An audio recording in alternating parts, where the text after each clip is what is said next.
28 de julio, es el Día Mundial de la Hepatitis.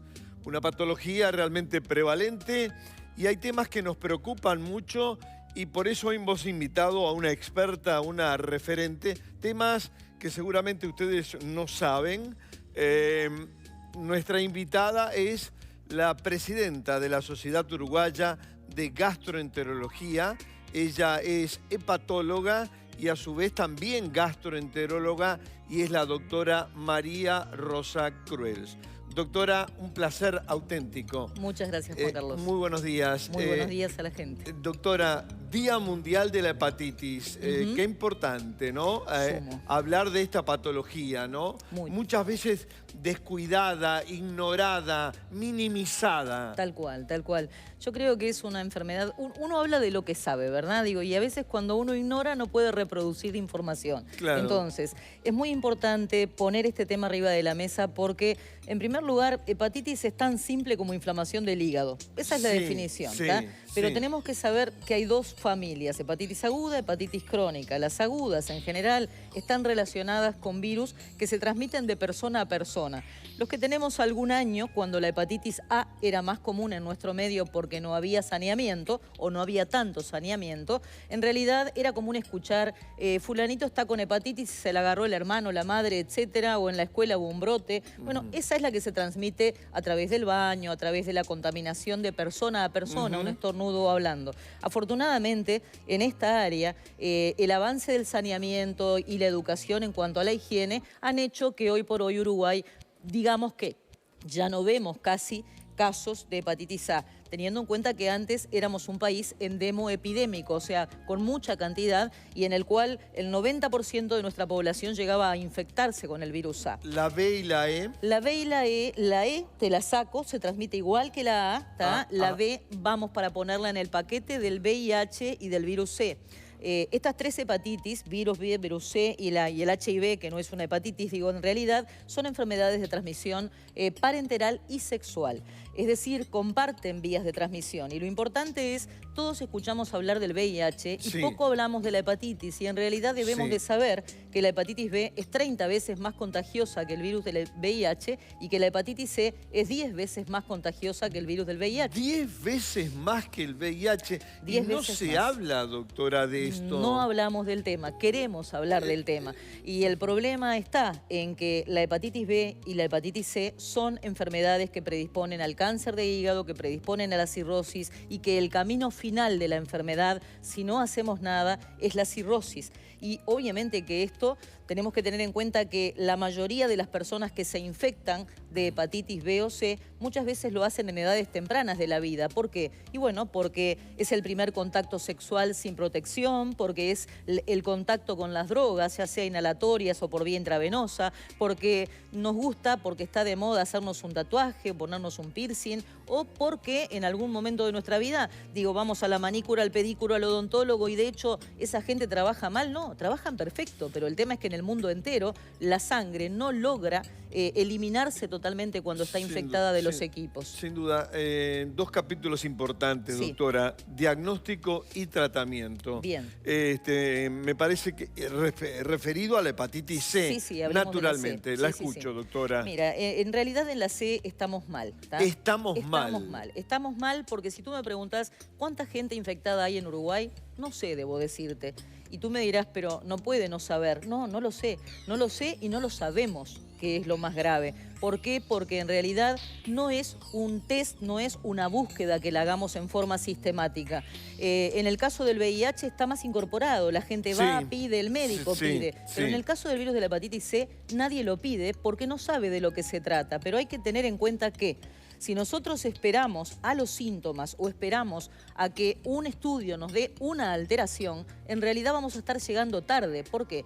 Porque esta enfermedad cursa de manera silente, sin dar síntomas, prácticamente durante 10, 15, 20 años. Recién cuando el hígado está muy enfermo es capaz de dar sintomatología y ahí me entero. Pero ¿qué problema hay? Cuando me entero, ya estoy o con una cirrosis, con una hepatitis crónica evolucionada, o ya estoy con la peor complicación que es el cáncer de hígado. El cáncer de hígado y cuando acaso, doctora, la única vía de escape, entre comillas, es el trasplante hepático. Ya no queda más nada por hacer. Mira, es la vía de escape de alternativa. De alternativa. Porque también, Juan Carlos, si nosotros trasplantamos a una persona que tiene un virus de la hepatitis C y no le tratamos el virus, y efectivamente, digo, la realidad es que a los 5 años de trasplantado estos pacientes vuelven a tener una enfermedad crónica por el virus de la hepatitis C. Es decir, que trasplantamos para no eliminar el problema, malgastamos recursos. Doctora, y en el final, en el otro tema en el que estamos mal, usted hablaba del diagnóstico, es en el tratamiento clave. Exactamente. También la escucho, doctora. Fundamental. Mira, hecho el diagnóstico, en el cual es muy cortito, pero estamos en un debe enorme, porque no solo es diagnosticar la enfermedad, sino diagnosticar la enfermedad hepática, y en eso tampoco estamos bien, porque un uruguayo, para poder llegar a saber si tiene una hepatitis crónica por virus C, hoy, de acuerdo a la normativa, y por lo que las PIAs no cubren y cubren, ¿tá? Debemos de tener más o menos unos 30.000 pesos en el bolsillo para poder saber eso. Ese es el primer elemento. Hecho el diagnóstico de enfermedad crónica, me quiero tratar. ¿Cómo se trata? Fondo Nacional de Recursos. ¿Tenemos los fármacos nuevos y modernos? Sí, están incorporados. Pero, curiosamente, en marzo de este año, cuando se revisaron las pautas de tratamiento, volvimos en Uruguay a poner los fármacos que el mundo ya no usa como primera línea terapéutica. Y hoy, en nuestro país, la persona que tiene acceso al tratamiento con fármacos mundialmente aceptados y obligados hoy por hoy, es aquella persona que está en lista de trasplante en una muy grave situación. Y en el mundo sabemos que cuanto antes tratamos, mejores resultados tenemos. Pero es insólito esto que usted acaba de señalar, doctora. Sí, que se estén recetando fármacos que ya no se usan en el mundo. Totalmente. Y que se sabe que no son efectivos y que los de última generación que están en nuestro país, el fondo solo los provea en fase cuasi terminal. Totalmente. Digo, pero ¿a usted le cierra esto, doctora? No, a mí no me cierra por ningún lado porque no le cierra al mundo, Juan Carlos. O sea, yo creo que uno en esto no tiene que inventar la pólvora, está inventada, ¿verdad? Uno lo único que tiene que hacer es informarse y tratar de reproducir las experiencias internacionales. Las experiencias internacionales hacen guías, elaboran guías que son las que el mundo entero aplica y son las que permiten decir en tal país tienen tal cosa y los resultados son estos. Pero nosotros no aplicamos las guías mundiales. O sea, si nosotros vamos a leer las guías internacionales, europeas, americanas, los de la propia Asociación Latinoamericana de Hepatología, ponen como opción de tratamiento los nuevos tratamientos. Entonces, es insólito lo que ocurre acá. Toda una denuncia y grave que ha hecho la doctora María Rosa Cruels respecto al diagnóstico y al tratamiento que estamos haciendo aquí en el Uruguay. Y este es un llamado de atención muy serio, obviamente, para las autoridades sanitarias de nuestro país. Y ahora vamos con las consultas de ustedes para la experta doctora María Rosa Cruels. Algo de esto lo has dicho, Rosa. ¿Cómo puede ser que no te des cuenta que tenés una enfermedad tan grave como la hepatitis C? No hay síntomas. ¿Cómo se previene y cómo se llama al diagnóstico? Te consulta Alicia, doctora. Bien, asintomática o asintomática. La enfermedad del hígado es un órgano tan noble que hasta que no falla en sus 3/4 partes no nos avisa. Por tanto, si esperamos el síntoma, no hay nada. Algunos pacientes pueden tener, entre comillas, la suerte de tener manifestaciones que no pasan por el hígado, que pueden ser más precoces. A veces hay problemas renales, problemas en piel, que el médico tiene que tener la suspicacia suficiente como para decir, y esto no será por un virus de hepatitis C, entonces ahí se puede diagnosticar. Pero la realidad es que el 80% de las personas llegan al final con un diagnóstico sin haber tenido síntomas.